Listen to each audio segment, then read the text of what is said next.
Halo traders, kembali lagi bersama saya Wais Darta dan program Fibis Weekly Sentiment untuk IHSG, di mana kita akan kembali membahas bagaimana potensi pergerakan IHSG untuk minggu ini selepas liburan panjang Idul Adha kemarin.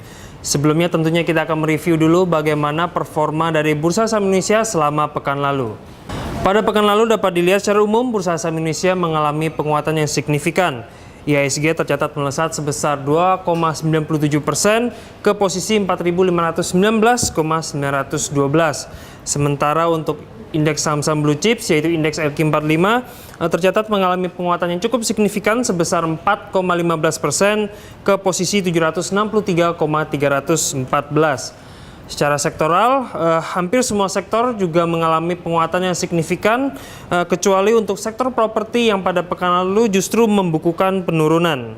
Menguatnya Bursa Saham Indonesia pada pekan lalu tampaknya secara umum didorong oleh tingginya optimisme para investor bahwa pemerintahan Amerika Serikat akan mampu mencapai kesepakatan sehingga pemerintah Amerika Serikat akan terhindar dari ancaman gagal bayar atau default. Namun untuk minggu ini tampaknya fundamental negatif cenderung lebih dominan. Untuk minggu ini tampaknya fokus utama dari para investor adalah di mana negara Amerika Serikat makin terancam terhadap potensi terjadinya gagal bayar atau default. Departemen Keuangan Amerika sendiri menyatakan bahwa jika hingga tanggal 17 Oktober 2013 pemerintah Amerika Serikat tidak mampu meningkatkan batas hutangnya, maka pemerintah Amerika Serikat akan kehabisan uang dan tidak akan mampu membayar kewajiban-kewajibannya.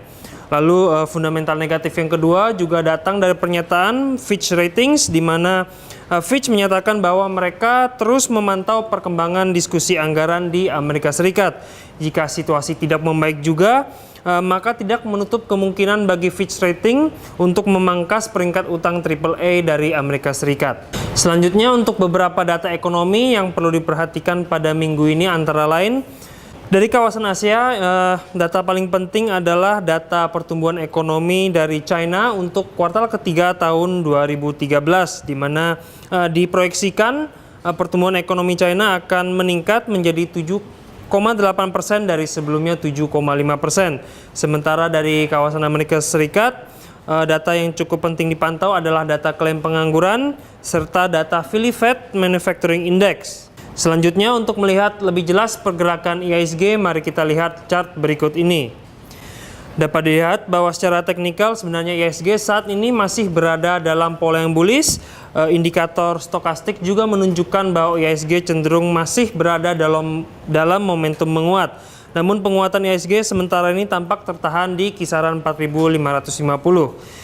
Jika resistance di kisaran 4.550 ini mampu ditembus, maka diperkirakan IHSG cukup berpeluang untuk menguat lebih lanjut menuju kisaran 4.700.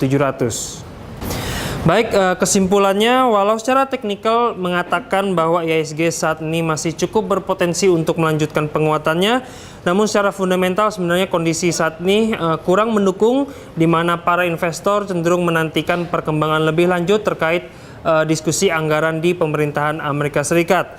Namun tentunya para investor mengharapkan bahwa pada minggu ini pemerintah Amerika Serikat akan mampu mencapai suatu kesepakatan agar supaya potensi gagal bayar atau default dari Amerika Serikat dapat terhindarkan. Baik, demikianlah Fibis Weekly Sentiment IHSG untuk kali ini bersama saya Wais Darta. Selamat berinvestasi dan salam Fibis.